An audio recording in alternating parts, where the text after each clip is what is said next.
Salut à tous, aujourd'hui la ligne directrice ça va être ça, l'ennui dans la méditation.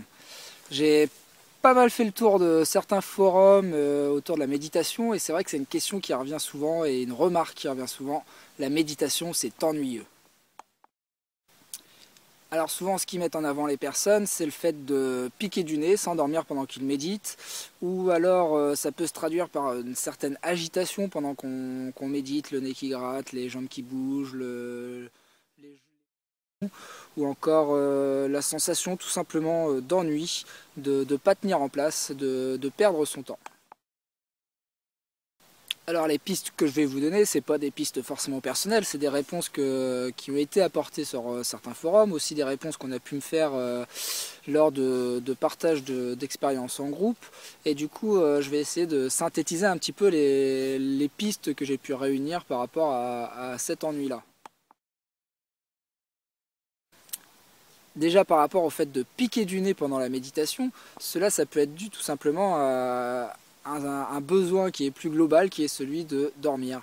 Et oui, le manque de sommeil peut justement engendrer ce genre de petites choses pendant la méditation, piquer du nez, ou même s'endormir complètement. Et il faut savoir que lors des méditations, on obtient toujours ce qu'on a besoin. Du coup, si on a besoin de dormir, ben, on risque fortement de s'endormir. L'agitation, bah, ça peut être aussi lié à une activité mentale qui est un peu trop active, qui est un peu trop intense. Souvent, enfin, pour ma part, personnellement, ça m'arrive lors des périodes d'agitation ou quelque chose qui s'est produit dans mon quotidien et qui justement me préoccupe ou focalise mon attention sur certaines choses. Et du coup, ça peut être aussi lié à ça, mais du coup, c'est plus des problèmes ponctuels sur des petites périodes où on a quelque chose à traiter. Et du coup, lors de cette période-là, souvent la méditation a un goût différent, on va dire. Souvent, les personnes qui animent les groupes de méditation et qui font des méditations guidées en groupe, lorsqu'il y a des retours dans ce sens-là au niveau de l'ennui, au niveau de l'agitation ou ces choses-là, ils rappellent déjà avant de répondre que la méditation, c'est accueillir ce qui vient, accepter le moment tel qu'il est.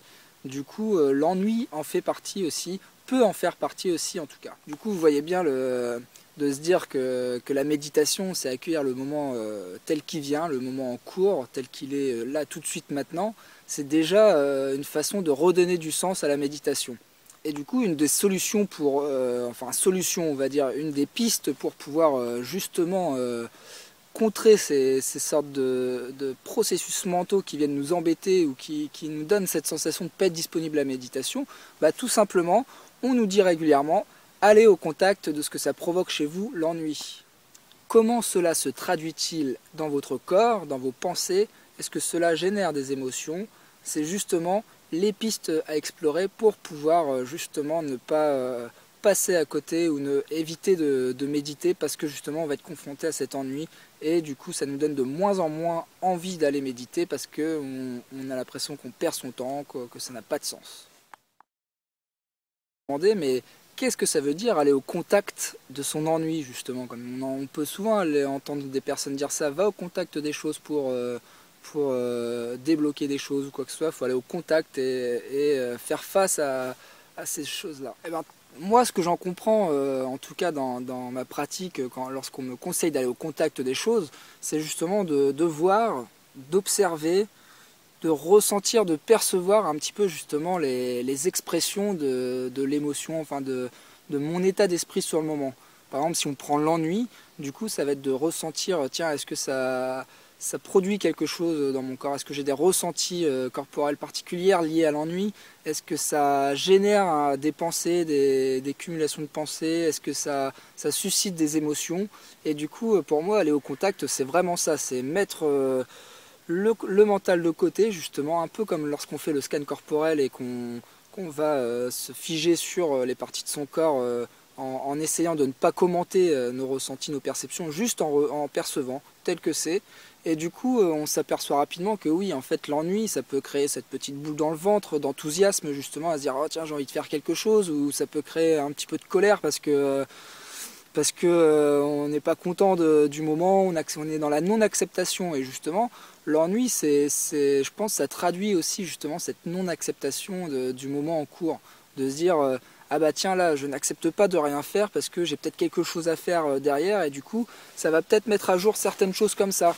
Et justement, le fait d'observer ses pensées, de prendre note de ses pensées, ça peut justement révéler aussi des besoins qu'on a dans le quotidien. Par exemple, quelque chose comme si un peu on avait de l'eau sur le feu, et de se dire, ah bah il y a quelque chose que j'ai commencé, que je suis pas satisfait, ou je dois continuer, ou il me reste des choses à faire. Et du coup, ça peut traduire ça. Et peut-être justement ces moments-là, le fait d'aller au contact de son ennui, de voir comment ça se traduit dans le corps justement. Et déjà, on verra lors d'un moment de méditation, lorsqu'on justement on focalise notre attention sur nos ressentis corporels liés à l'expression de l'ennui dans notre corps, mais on va voir que peu à peu elle disparaît, et que lorsqu'on sort du mental et qu'on vient s'ancrer justement dans nos sensations corporelles, finalement on se rend compte que c'est le mental qui sûrement doit alimenter l'expression dans notre corps, et du coup ça tend à disparaître en quelques secondes, hein. Et du coup après ça, pour moi, ça peut être déjà une piste pour justement retourner la situation lors de la méditation, lorsqu'on se retrouve dans cette sensation là. Ensuite, quelque chose de récurrent aussi qu'on entend souvent, c'est revenir sur son souffle. Revenir sur les choses simples de la méditation, du coup, comme lorsqu'on entre en méditation, enfin lorsqu'on entre en posture méditative, du coup ça serait se refocaliser sur son souffle, sur les ressentis corporels liés au souffle, sur les mouvements du corps liés au souffle.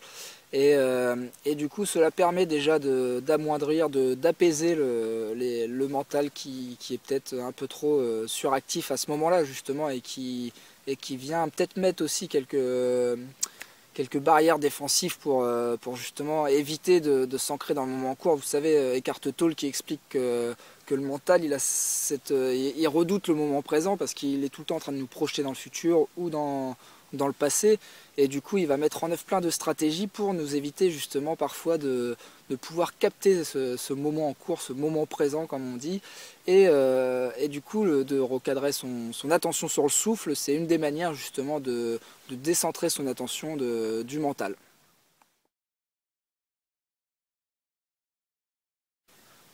Ensuite, la dernière piste, c'est lié peut-être aux besoins et justement à l'outil qu'on vous avait présenté de la pyramide de la méditation dans une autre vidéo, qui est justement peut-être vous êtes tourné sur des méditations qui ne conviennent pas à vos besoins du moment, et du coup peut-être là aussi regarder ce qu'on propose d'autre à côté comme méditation, peut-être des méditations qui sont plus en adéquation avec vos attentes du moment ou avec ce que vous recherchez.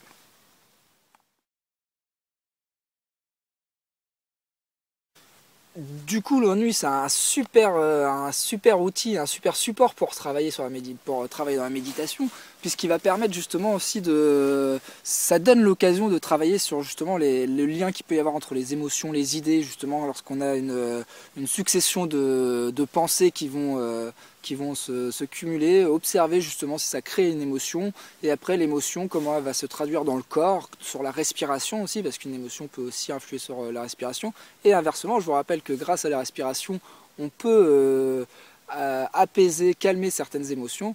Du coup, ça redonne l'occasion justement de comprendre et de encore mieux se connaître à ce niveau-là, voir nos réactions face à nos systèmes de pensée, face à nos émotions, face justement à la manière dont notre corps va réagir à tous ces mécanismes-là. Déjà terminé aujourd'hui, c'était juste une courte vidéo pour répondre juste à une petite question, enfin essayer de trouver quelques pistes sur une question, de synthétiser un petit peu les réponses que moi j'ai déjà eues en tout cas, et du coup se rappeler juste que voilà, la base de la méditation de pleine conscience en tout cas, c'est bien justement de parvenir à se rendre compte où est placé notre curseur de l'attention, à pouvoir justement diminuer l'activité de notre mental, et vraiment réussir cet exercice de percevoir.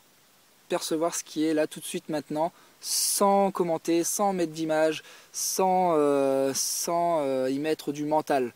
Et du coup, ça permet de après recontacter d'autres choses et de se rendre disponible peut-être justement de manière plus sereine et Bon voilà, je vous dis à la prochaine vidéo et puis je vous fais un petit tour d'horizon d'où j'étais aujourd'hui pour vous faire la vidéo. C'est dans une forêt.